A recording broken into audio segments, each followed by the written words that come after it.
You are watching the #1 podcast in the whole entire wrestling community, and I'm one of your hosts, Juan. And I'm your other host, Jean-Paul Leck. And together we are No break. rubbing, and it's AEW Dynamite time. How's everybody doing tonight? Not a bad show. I want to say a little bit, little things to tweak. You know, Jean-Paul, I don't think it was bad. I actually enjoy Dynamite. It's been a while that I enjoy Dynamite, and I did this time. And we get like an announcement for a Fyre Fest. Cody Rhodes is defending against Jake Hager. So that was good. So Jean-Paul, tell me a little bit about this. I mean, I agree. You know, the show, it was good tonight. There was a lot of good stuff. You know, the women's match I thought was fantastic. I mean, the ending was a little but I mean, just the match itself was great. The main event was good. The only thing I'm kind of like scratching my head on is the stuff with the tag teams. It's like, I don't know why they have to be defended every week or almost every other week, but you know, we saw FTR debut. That was really good. Or their in-ring debut. So yes. So it was a great show. So let's start reviewing it right now, Jean-Paul. Show stars like Jericho was on commentary. But also Justin Roberts was back. A lot of people are coming back. Like, you know, little by little, they keep getting back. We would have had Ray Phoenix, like you said, but somebody got injured because nobody caught the guy. So there you go. Shame on you guys for not catching that guy up. So FTR against the Butcher and the Blade, you know, pretty decent match. A little sloppy towards the end, you know, like the Shattered Dreams, or the Shattered Machine, I should say. The Shattered Machine didn't come out as good. You know, kind of came out a little sloppy, and that actually is not the finisher move anymore. It's actually, they're doing the pile driver, the combination like Arn Anderson used to do with Tully Blanchard. So there you go. Yeah, and I mean, it was a good match. It definitely kind of felt like more like old schoolish, you know, like the wrestling. They weren't doing like the flippy stuff, you know, and they were trying to get that over on commentary as well. But it was a good match, and you know, we're not going to say it anymore because we say it every week, but it's like the Butcher and the Blade, you know, done. Oh, I don't even know why they're in, you know, bar. And they lost Ali, so they lost even like the, you know, you could say like the manager or the sex appeal, whatever. They lost the only reason that I actually care about the Butcher and the Blade. Let's just say it for how it is. Yeah, so it's like now any other tag team in the world. Yeah. You know, they're loose. They don't have an identity. They don't have a character. They have nothing. You know. Oh no, I know why they have a lot of losses. So, yep, exactly. You know, of course they have to give FTR the win because they're the brand new team, and then the Young Bucks came out, and then they're like, oh, well, we couldn't properly introduce ourselves. So, you know, my name is Matt, my name is Nick, and we're the Young Bucks, and we've been carrying this division for the last 10 years. So, you know, it was pretty interesting. Then we got also Alan Hangman Page, we had Kenny Omega, and we have also another tag team. So it was like a lot of tag teams. Kip Sabian and Jimmy Havoc. Yeah, they all came out, and it was just all kind of brawling. And it's like, oh, look at all these tag teams and this and that.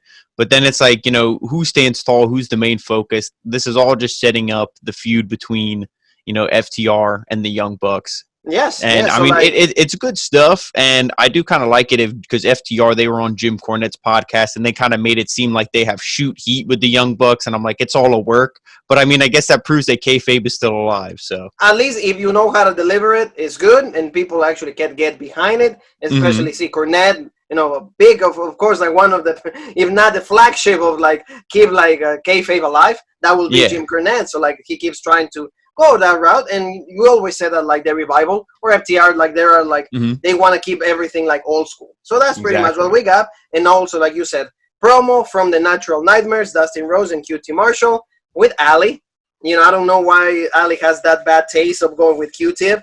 I don't understand that. Exactly. But like they were awarded a championship match. How did they get awarded? I guess on AEW Dark, but you know, since they never cover AEW Dark, how the hell are we supposed to know? It looks I'm sorry, but it looks like that awful WWE booking that they keep poking fun at. But so I don't understand. And Brandy is like, why you gave Ali like one of the jackets of the family? It's because I'm banging her. He's like, it's my girl. Like, we're like, what the hell? Like, what am I supposed to do? Yeah, why do you have everything Cody has? Yeah, you know, so like.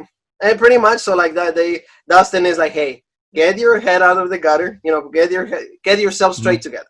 You know, he's like the only thing I amounted to. Champions. The only thing I amounted to in WWE was a multi-time tag champ, so I know how to win belts. So let's go. Yeah, so pretty much that's what it was. So like they're gonna have a match next week. with Adam Hamill Page and Kenny Omega. So it was a good promo. Like I said, I don't understand why Ali was taking out the Butcher and the Blade. Oh, I don't understand now because they're losers. And they were actually unless they're going to pull Ali. some angle where she cost them their spot and then the Butcher and the Blade step in, but to me, that wouldn't make any sense either. Yeah. I just feel like they don't know what they're doing. So no reason to do that. Nyla Rose, Penelope Ford against Kris Statlander, Hikaru Shida. Jean-Paul, good match. The women keep delivering. Nyla Rose helped Penelope Ford to put on a great match. I think it was very, very good. I know that you didn't like the spot too much of like both girls like hanging on the rope, but then Nyla did a dive and then she ended up hitting both. I really like that. Oh, it was a legit move. The only thing, like I said, it's the setup. It's like, okay, she hung up Shida. Shida's just like, okay. Shida was on the ropes, just hanging there for at least 20 seconds. Yeah. And it's like, really, you're not going to be like, oh, let me roll off the ropes. No, you just eat the knee. But I mean, the move itself, once she hit it, knocking out both women, super legit. Oh, yeah. Yeah. So, and of course, like Nyla Rose also hand Penelope for the AEW Women's Championship, and then she hit Shida with it, and then she ended up doing the perfect plex or the fisherman suplex. I will never say that. I hate that move. The name of that move, fisherman suplex. No, the perfect plex. Yep. Say it for what it is. So 1, 2, 3, and Penelope Ford and Nyla Rose win over the baby faces. Like I said, AEW at least has straightened out their women's division. And I could definitely see this leading into Penelope Ford versus Hikaru Shida at Fyter Fest, and this will be okay. Clearly, Penelope Ford, her time's not now. The fans love Shida, but it'll be a good title defense for her. And, maybe they will pull a swerve. Maybe they'll do something crazy, but I think their money feud is Hikaru Shida versus Britt Baker, so they're kind of just holding it off till then. Yeah, so till All Out. So they have time. So we'll see what they do with that. But it's pretty interesting. And Nyla Rose looks good. She got a win. And the same thing for Penelope Ford. Now we hope to we go to Jackass. Why you guys say that? Because Darby Allin is trying to he's talking about his skate. He's like skateboarding and stuff, and then Tony Hawk is there, and it's like, a legit skateboarder. And Tony Hawk, they're remastering the original game for PlayStation, so maybe Darby Allin will be in it as a playable character. Well, that would be kind of like that. But remember, why people say why am I doing Jackass? Because Jackass had so many segments and episodes based on the roller skating and the drag and how they will try to do something legit, and then the way he kept doing the moves and the tricks and falling down. You were waiting for a Jackass moment. It reminded me of Steve-O or Johnny Knoxville going into that till he did it, and that was kind of Tony Hawk will do it, because Jackass, based on that, the first season is based on Tony Hawk also being with the guys. So that's what I said that, but it was pretty good. I enjoyed it, and the fact that they keep bringing celebrities, it's kind of good. It shows that AEW have that much power to bring people that are pretty much recognizable anywhere. So Jean-Paul, we get a little bit of a promo of Britt Baker. She keeps being the heel. She keeps saying she's a role model. He's tried to still be over with the situation of the injury. So I did enjoy it. I think that Britt Baker, as a heel, has way more potential than she will do as a babyface. So she's learning from Baby, so that's legit. So Jean-Paul now, Jake Hager, Santana and Ortiz, the Inner Circle, going against the Best Friends, and Orange Freshly Squeezed Cassidy. Good match. I really enjoy the interactions. Orange Cassidy, when he, they say go, he just goes. He turns on the machine, 100 miles an hour, DDT, dives. He's just, all over the place, and I love it. The execution. Yeah, and I feel that we love it so much is because half the time, he's just the hands in the pockets, so. And then when he bursts that out, because if he was like that all the time, flips and all like a luchador, then we'd be like, oh, okay, he's like any other luchador. It's impressive, but we have a million of them. He's Pentagon wannabe or Ray Phoenix. So but it's the way he mixes it in with his I don't even know how to use a ladder to get the the briefcase or to get the chip, whatever you want to call it. It's great stuff. And this was a good match, but it was mostly just setting up for what happened afterwards. Oh yeah, exactly. So pretty much for the ones that wanted to know, because Chris Jericho was still on commentary at that time, he says, how do you say cannonball in Spanish? It's bala de cañón, for the ones that don't know. So, there you go. AEW, give me a chance on the Spanish commentary team. Can I help out? Okay. Yeah, I don't even know if they have one, so you might be the only guy. You might be the Joey Styles of AEW. Oh, they do? They're old crap. Dasha Fuentes. Yeah. So, can somebody give me... Oh, well, Jerry Urbina is okay. I'll say that, Don't get offended, Jerry. Yeah, we're both Spanish. Okay, fine.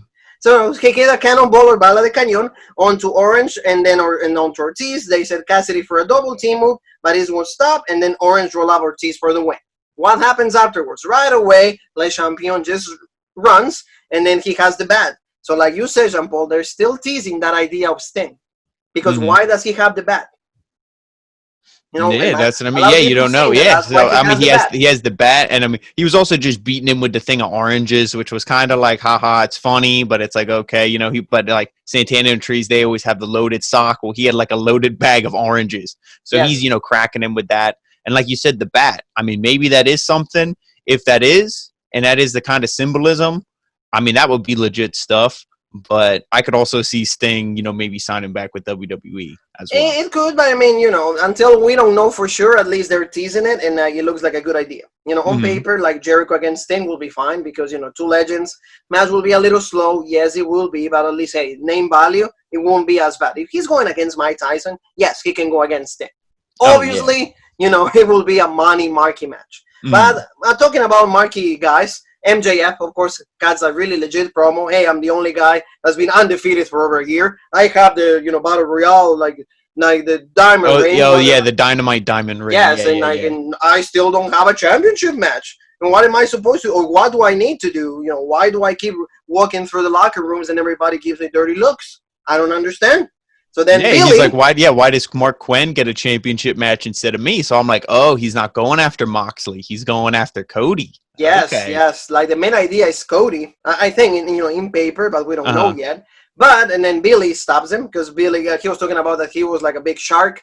And then they said like everybody else in the locker room is like a small fish, I think. And then Billy's like, no, not everybody is, you know. And Billy was like, I'm a great white shark. And then like MJF mouthed off to him. And then, of course, Wardlow had to step in. Yeah, man, Wardlow. And it's like, oh, okay, you made a mistake, boy. You made a mistake. So you see like there's going to be a match next week on Dynamite for sure. So Jean-Paul, another match that like people were teasing what is going to be the future of Colt Cabana. 2-0 loses, and both times he's being handed like a ticket. Hey, join the Dark Order. Sammy Guevara, the Spanish God, for the first time ever in 2020, he actually gets a win. No, he got a few wins under the back. But like for me to remember, it takes forever. So, and also it was his theme. I feel like the last couple times he came out, I don't know if it was his old theme music that they used tonight or if they used the Inner Circle theme music. No, I think it was his own theme's music because like he wasn't like with the Inner Circle. Oh yeah, okay. You know, I mean, like in previous times when he wrestled singles, yeah. But tonight one, because it kind of stuck out to me that I'm like, oh, it's his, you know, his old music. And then with what happened after the match, like they're really, you know, it was they kind of have two storylines here. One with the Colt Cabana, maybe he's going to join a faction, and then maybe Sammy Guevara is going to be leaving a faction. Oh yeah, that's what they tease because what happened during the match, pretty decent match. Sammy Guevara in the end, he ends up hitting the GTS, but he does it different than what CM Punk and also what Hijo Itami, how Hijo Itami will hit it. He does it a little different, but in the end, he gets the win over Colt Cabana. But then, like you said, finally, the guys that we were asking for, it's like, where the hell are Stu Grayson and Evil Uno? They're back. And we've seen the Dark Order finally as a unit. And then, of course, Brody Lee came out, and then he helped out Colt Cabana to get on his feet, and then he handed him in something. He's like, hey, join the Dark Order. He's like, hot trick, bro. 3-0. You only was born to lose. So, like, you know, hey, if you ever want to win, come on. So, Jean-Paul, like, the other storyline is, like, Matt Hardy. We get, like, Matt Hardy, like, 3-1. We get, like, you know, Mankind. We get Cactus Jack. We get Dude Love. So, we don't really know what the hell are we going to get. But he came out, and he says, like, I have a lot of respect for you, but you're hanging out with the wrong crowd. If you want to be legit, you got to stop being with Jericho. So, what do you think on that? Yeah, I mean, it's... Like I said, when Sammy, he's got to get over when he breaks away from the Inner Circle. Right now, he's like the weak guy. He's the fall guy. So for him to break away would be good for him. But I don't know if they're going to pull the trigger on that yet. Because when he leaves, it's not like, I mean, you can obviously do it, but he can't come back to the Inner Circle right away. What's he going to leave for like a month and then be like, so... And then turn heel again and join. So if he leaves, you really got to have a plan with him. But, you know, I think they'll drag the storyline. I don't see him leaving yet. But the thing with Matt Hardy, like you said, at least when Mick Foley changed the gimmicks, it was presented in a legit way. That he'd be cutting a promo and he's like, yeah, maybe you can beat Mick Foley or Mankind, but there's someone you can't beat. And then it's Cactus Jack on the Titantron. That's legit, not like, oh, like you're broken. And he's like, oh, yeah, like that. I'm like, really, like, A lot of people Jeff is looking it. at him, and I'm like, I mean, I'm sorry to AEW fans. I still love AEW, but Jeff's probably looking at him like, dude, I'm happy I didn't leave. Oh, like, yeah. Like people are like, oh, look at the storyline with Jeff, and they make him a drunk. Well, look at the storyline with Matt Hardy. They make him look like a dumbass. Oh, yeah. They don't know what it is, or like he can just change for whoever it is. Yeah. So there's not really a sense. It's like, oh, yeah, I can be 3 guys, all I want. Even Tony Giovanni at the end, it's Giovanni said, I don't know what version of Mark Hardy it is. That tells you everything. That's all. Yeah, they do. Yeah. Right there. And you hear JR's not. Yeah, JR doesn't comment much on it. It's all because those 2 guys, they're like a little bit old school there, and not even just an old school thinking. They just have common sense where they're like, this is kind of bullshit. I much rather use that term because I hate when people keep saying I'm old school. I'm old school. Are you old? Yeah, no, it's just like you got to use common sense. Like use just common sense. Yeah. It's like, oh, I'm old school. Are you fucking old? No, you're not. Then don't say you're old school. You were not born in that time. Think about it. No.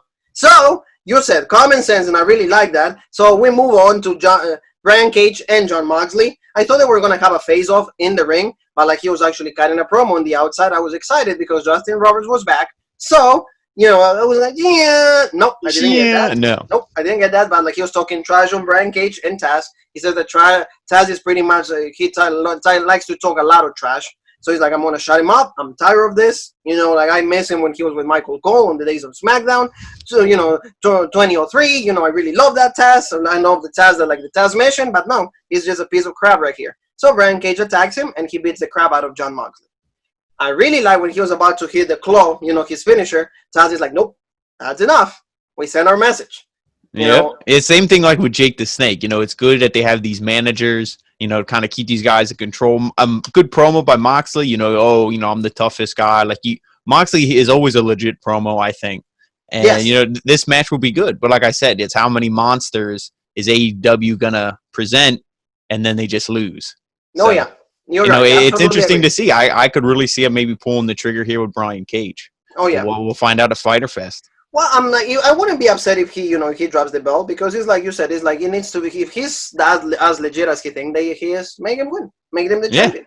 Don't keep bringing guys. You feed them to him. Oh yeah, and then you go from like two weeks you're good, and then loser. Yep, done. Don't keep doing that. So, talking about like kind of like situations that they were put together just like that is Mark Quinn going against Cody Rhodes for the TNT Championship. Why? Because like you said, Rey Fenix was supposed to be the one, but like he's still injured, and he had to miss also like Double or Nothing. He missed a lot of things. Yeah, I guess when he did that tope over the top rope, he maybe like mid-leap, he started coughing, and they were like, fuck that. Like, I don't want to catch him because like literally everybody was like this, and he just hit the ground on his back, his neck, and it's like, goodbye. And then done. And then pretty much done. But like this match was good for what it was. I really liked the video package that they did. They actually made Mark Quinn look somewhat like way more better than what he actually is, at least on my eyes, because Private Party, the only good thing they've done is when they beat the Young Bucks in the it's because that's all they used them for. Yeah. They didn't they used them then they lost in the tournament next round, and then they kind of just haven't done anything until these past couple weeks. And that's all there was. So like that's why I like with this video package, at least I believe that Mark Quinn he was something. Yeah, it hyped you up a little bit. Yes, exactly. So I really like that in the match. Decent for what it was. Of course, Cody, he can put good, decent matches with people. I'm not saying, it's a 5-star classic, but at least it's a decent main event. It did what it's supposed to do because what? The event, 9:55, that's where the match ended. The theme of the match was he was working on the left knee. On the left knee. He had an injury, and of course, he hit actually ankle lock. Or I don't know if it was trying to be Shamrock. I don't know if it was trying to be angle, but ankle lock. And of course, Michael... done. Can you use your own finisher? Can you? Yeah, he has the figure 4. That's what I thought this was all setting up for. But like you said, Quen goes off the top. I think it was for like a 450 or something. Yes. And then he just caught him, and then it was done. But it was a good match. Maybe 10 minutes. If you're not counting entrances, 10, 12-minute match. Good stuff. The only thing I'm going to say is I feel like 5 minutes of it was a commercial. Oh yeah. They had a commercial, and it's like picture in picture. I'm watching a screen this tiny. You know what I mean? You can't really get into it. I never like that because, like you said, like it takes away from you. I don't like that at all. And like I said to you, like I don't know why the ankle lock, but hey, that's what I mean. Like it was like I would have did figure 4. Like, what are you gonna have Ken Shamrock show up? Probably. That's what I mean. So was he like pulling the straps? What the hell? So like anyway, He wins the championship. Did we think he was gonna lose the championship? Oh no, No. it was never gonna happen. But see, what sets up for like Fyre Fest. Why? Because Jake Hager comes out and then he starts beating Cody. He gets the upper hand, but then right away, Private Party and Matt Hardy get to the help of Cody Rhodes. And I didn't understand why at the beginning, because it's like 4 against 1. Of course you're gonna beat him. But then the inner circle comes out, and then kind of they even the odds. And then it's like, Cody, oh, I think I know what you want. And it's what? Oh, you want this? You want a shot at this at Fyre Fest, right? Yeah. Oh, so that's what it was. That was the ending of Dynamite. Like I said, the line for me that stuck out. I don't know what version of Matt Hardy am I getting. Mm-hmm. So yeah, none of us do, and it's not even like you said. It could be interesting, and I'm always going to compare it to Mick Foley. But like when Mick did the changes, he didn't change Mankind to Dude Love to all that in one episode. No. It was done over time. It was okay. Now I'm Dude Love for a couple months. Now I got to go to Mankind. Now Mick Foley. Then I go away for a couple months. I come back as whoever. The only time that he did that, Royal Rumble '98.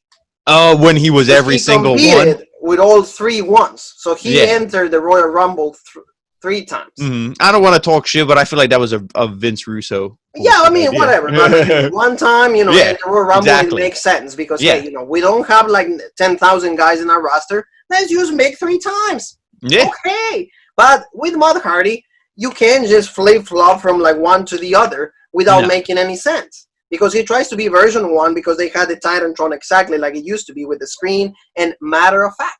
Now it's like instead of version 1.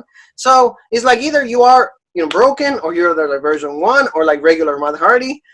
It is like freaking the game, It's like I have like 10,000 like characters in the game. Yeah.